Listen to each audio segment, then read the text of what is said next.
Everybody keeps talking about marriage, divorce, risk mitigation. We did a video the other day with Andrew Wilson and CGA debate, where the conversation never talks about what happens to men in between the confines of marriage and relationship. You see, one thing they didn't talk about, success in marriage is being talked about as staying married, or I've been married for 30 years or 25 years, or failure is considered divorce.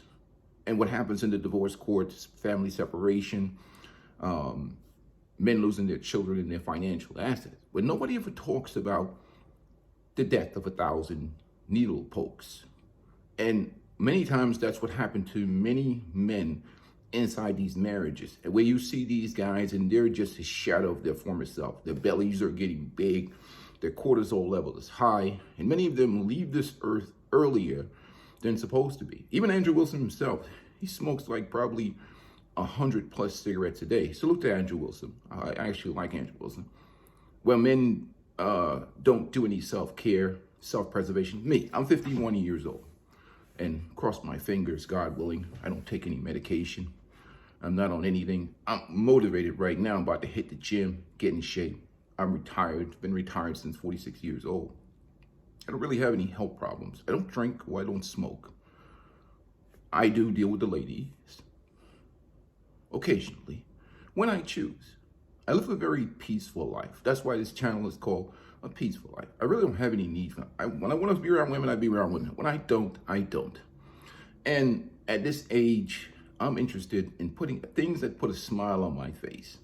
If I put my blood pressure cuff on and that raises too much, trust me, you might as well put me on a missing person carton. I am out. At this age, nobody's stressing me out unless I choose to be around situations that are stressful. And my son is here now. We spend time working on computers. Computers and cars is my thing. As much as you think I'm into this, man, everybody, they make this content. People try to limit you, like you just talk about this dating and relationship stuff. I can talk about finances, pivot to money, talk about anything. And that's why I encourage a lot of you young black men, get your ass out of that black community. That's a matriarchal community. Unless you want to be a son husband or end up getting deleted or end up in a situation where you're not going to be respected or valued. That is a dysfunctional matriarchy. You're going to do better if you get out of there. I don't care if you're 17, 18, if you have to join the Navy and take advantage of one of those programs to go to school, get your degree, go into the STEM fields, get that first 100,000 working for you while you're asleep. F these broad, they ain't going nowhere. I'm not, being cursing all women, because there's the 5% women I do respect in terms of relationship-wise. I respect all women, most of them, but in terms of relationship-wise, you got to get out of there. You got to get out of there. Listen to these old simps. Guys like my age are some of the worst. The Gen X simps, most of them raised in this, indoctrinated feminist, gynocentric, man-hating culture. Some of these guys will take anything. The black male, don't listen to them old simps, boomer simps, and some of these Gen X simps my age. They will take anything. Single moms with 3 baby daddies. Some of black men will take the worst. You see some dude riding around with even from other races, 350-pound white chick and some 96 Buick or something. Maybe that's who love him or whatever those, teach their own. Don't listen to some dude if you don't want to live his life. You look at the dude and say, do I want to be like that guy? And if the answer is no, then you say, okay, no problem. We see where this is going. But getting back on topic, none of these people, Andrew Wilson or any of these other people, these conservatives or anybody else, is going to be got your back when you get into these relationships and they're miserable and they're horrible, which is in many instances most because men are not appreciated in this culture. It's a gynocentric environment where things are practically centered around pleasing women. So you have to take control and take ownership of your own peace and your own happiness. Men have to humanize themselves. Men have to be their own self-advocate. And I always tell guys, I don't care whether you're married, you're single, take care of yourself like you're a single bachelor out here. I don't care if you've been married. You better keep that fresh box look in your eyes. Look, a woman looks in your eyes and she see two women jumping from eye to eye. That doesn't mean you out here doing that dirt and whatever else. That means that you position yourself in life where you're not going to be in any sexless marriages and you're not taking any bullshit from women, because women test men. It's the system of psychological emasculation and breaking down so they can gain control. And getting back on that topic of many of these guys exist in these households and they're literally working their ass off, doing the things they have to do, and they get no respect. It's the death of 1,000 needing folks. Undermining, questioning your leadership. Marital sex, it's abusive. A guy, imagine somebody you working your ass off out here in the world battling and challenging, and a woman, imagine that situation where you with a woman and she's playing rationing sex games with you.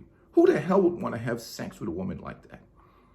These guys talk about, I know, salute to Angel was ecclesiastic marriage, where pressure by the church and the family. Who would want to have sex with a woman who feels like she has to have sex with you out of obligation and keep that box? I'd rather be out here on the Serengeti and get a woman jump on me with some passion and fire in her, like, peaceful life. I want to give it to you hard, good. That's what I want. I don't want no marital obligation sex. Keep that crap. Nobody wants that stuff. That's dying. That's death.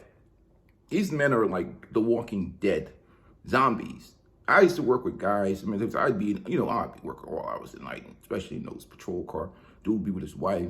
Wife hadn't had sex with him in months. It's a game they're playing, because as soon as they get out of that relationship, them panties drop like hell to jump on the new man, and the cycle starts all over again. They get the passion. When they have affairs, they jump on the dude. They're just bored. They don't want to be, they're excited. Maybe they got with a guy that they wasn't supposed to. They thought was not their number one option. It's a game they play. They can flip the switch on and off whenever they want. So why would you put yourself in that situation where a woman is like, okay, you're like, all right, I guess I'll give you some. That is death. Death by 1,000 needle pokes. Death by 1,000 small razor blade cuts. You are living a life of misery. That's the problem with the modern marriage. It's not about, sometimes the divorce is the last straw, but the death of your self-esteem, the death of your confidence, the lack of appreciation, the mental torture from being undermined and disrespected. And I used to put this post up. Women will go over to their job, they'll show respect to their job, they'll bow down to their job, they'll bow down to the pastor, they'll listen to the pastor, and come home and everything you do, they disrespect you. But they challenge you. It's not even if they win. The fact that they're challenging you all the time, they call it shit testing here in these men's spaces. But in certain communities, especially, if you're a black guy, you're getting shit tested every week. Every week, because that's a matriarchal culture. And not only that, you have, they got everybody. I'll be honest with you, in some of these environments, a black woman, if she even treats her man good, she can't even tell the other black women. If she tell the other black women, their mindset is keep him down, treat him like crap. If she tell her she's cooking for him and giving him sex, girl, don't do that, because they got that Tyler Perry Color Purple narrative. You treat a man too good, he's going to leave you and he's going to abuse you. So they're already conditioned to disrespect and keep you in line, not act as a helpmate and push. Not all women now. This is not all women. They're not conditioned to be a helpmate. And most of the modern women were raised to think that they have to maintain some power in the household or a man will be abusive to them, not understanding that these are all things that have been put in movies to support this feminist ideology. Most men are very kind and protective of the women in their life, especially the women that reciprocate the energy and sacrifices that man is putting out here to take care of his family and his woman. But they have the feminist ideologies, the color purple narrative, all kinds of indoctrinated belief system where your house is going to become a civil war because it's a battle for power. Because the idea of submission is that you're subjugated to some type of system like the Handmaid's Tales, where there's going to be this abusive patriarchal male that's going to be beating and destroying women when most men in this country, especially in America, are raised really to treat women with kindness, respect, and to protect women. So you have the few, that minority of men that are monsters that do things like that. But everything is cast, especially in the black community. They love those Tyler Perry movies. Oh my God.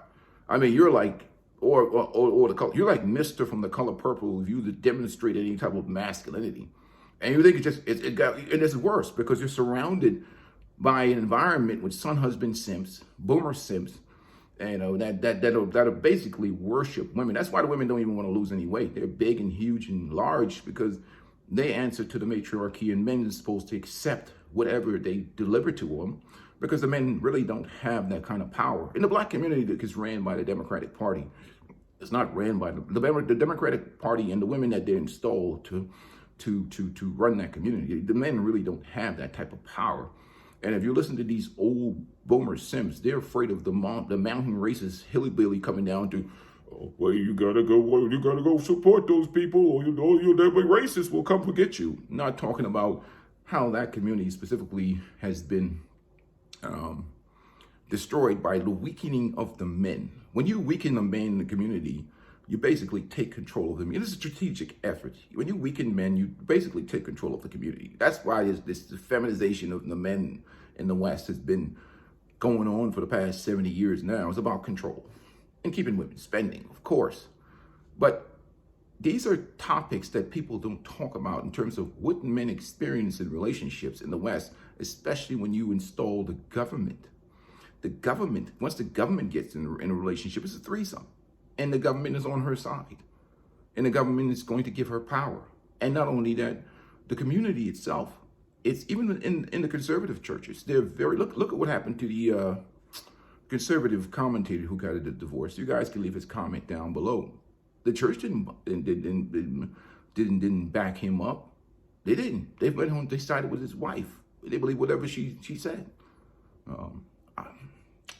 Why can't I remember his name? I made a video about him. But anyhow, they slandered. The church took her side. So it's a very pro-woman environment. And just the way it is. Men got to adapt to that reality.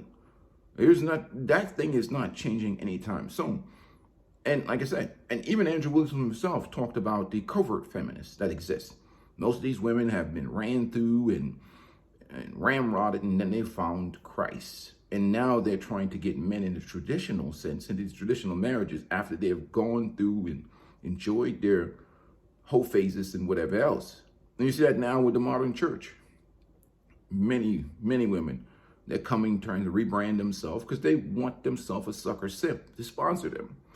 And that guy's going to end up in misery. That guy's going to get up into sexual marriage because that woman is going to bring forth those same old traits of feminism, and no man can tell me what to do. Even you saw the debate between Jesse Lee Peterson and that pastor and his wife, and they keep asking her, is your husband the head of you?